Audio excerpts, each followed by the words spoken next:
have a copy? Yeah.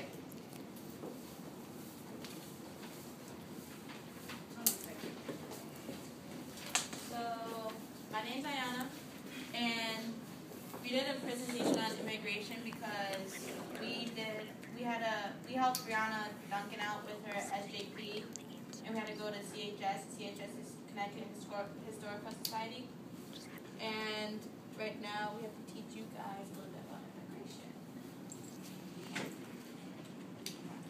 Alright, so here are some little push factors about immigration. Something that motivates someone to leave their home country to a new one will basically immigrate. Well, what drives people to leave their homes are examples of corrupt government, war, lack of jobs, lack of education, lack of good health care, poverty, or unhappiness. Any of these factors can cause somebody to move from one area to another. A push factor.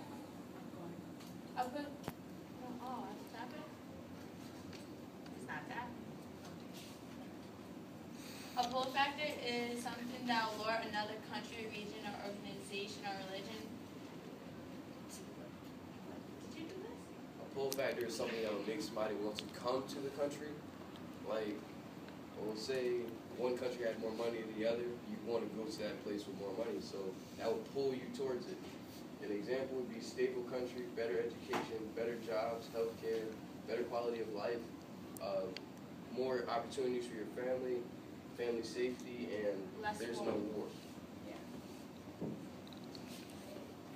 So, immigration is something that, like, immigration is like when people go into a country and they stay there permanently. Immigration is what makes people leave to a different country.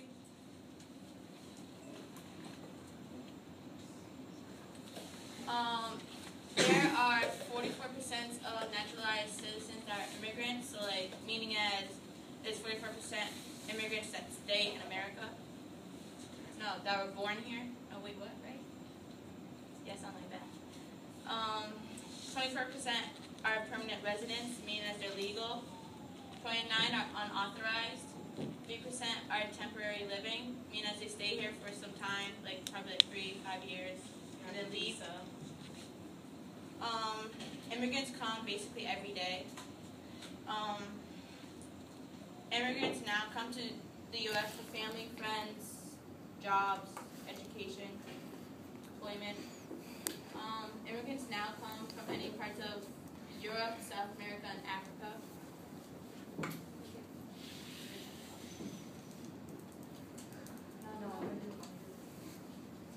Immigrants' hopes and dreams in 1860, there were 31.5 million people living in the U.S. between 1865 and the year 1920. 30 more million people came to the United States from foreign places. 30 more immigrants have migrated since then. Some dreamed of becoming rich and securing free government land, education, not able to go to war, etc. You know, like the California gold rush, they thought they'd get rich off that.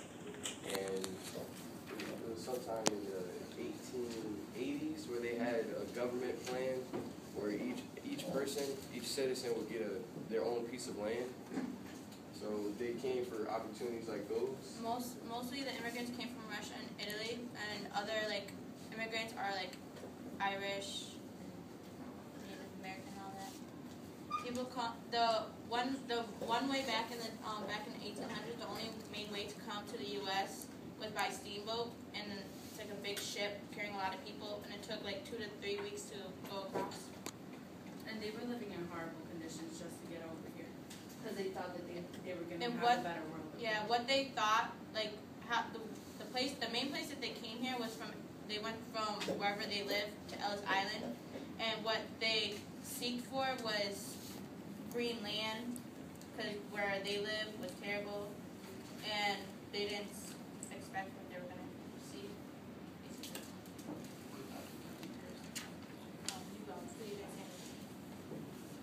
Because of all the immigrants coming in, the Industrial Revolution happened. The Industrial Revolution encouraged many immigrants to come to the United States. You see, the Industrial Revolution was a time of influx of jobs because everything was revolutionizing. You know, more factories became more factories started to pop up and more jobs were needed. So many kids had gotten jobs and many adults. So everyone who was struggling for jobs and stuff in their home country came to America hoping that they could find one. And I said, mention the kids because kids also work. Kids are like your age. Yes, they used to put their hands in between the machines, which could possibly cut off their limbs and stuff. But they used to do that so that they could make some money to help their family as well. They didn't make as much, but they made a little something so they could chip in. And when like if you're a son and your father gets injured in a job, you have to replace his job until he gets better. To become a immigrants have to go through a big step to try and become a U.S. citizen. These are the steps to follow to become a citizen. First, you have to find out whether you are eligible to become a citizen.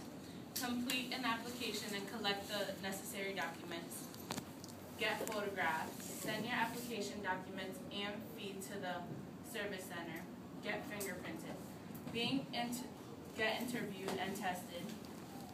Receive a decision whether you passed or not the test. Take the oath and become a citizen. And most immigrants during the time, they had to be Americanized. Like if you had a Jewish name, they might change it so that everybody else in America could like understand you better. Like say your name was Paulette, they probably change your name to Paula, as a form of Americanization. Like an example is that my grandma, she came from Russia, and so she's an immigrant, and her maiden name is Najida, but they had to change it to Nadia because it's an American name and it sounded better.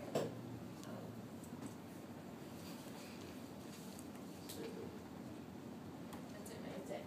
Oh, hey.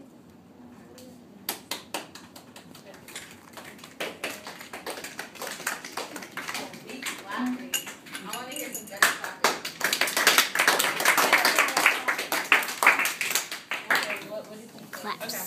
And then now we're going to separate you into groups and we're going to play an activity. The activity is that you choose one of these cards, like not looking at them, and then your group has to create a scenario and then try and resolve the scenario at the same time. So yeah. You just stay in your rows. It's not that complicated. Yeah. Okay. So group, two group, big group. One person from this group come up with a card.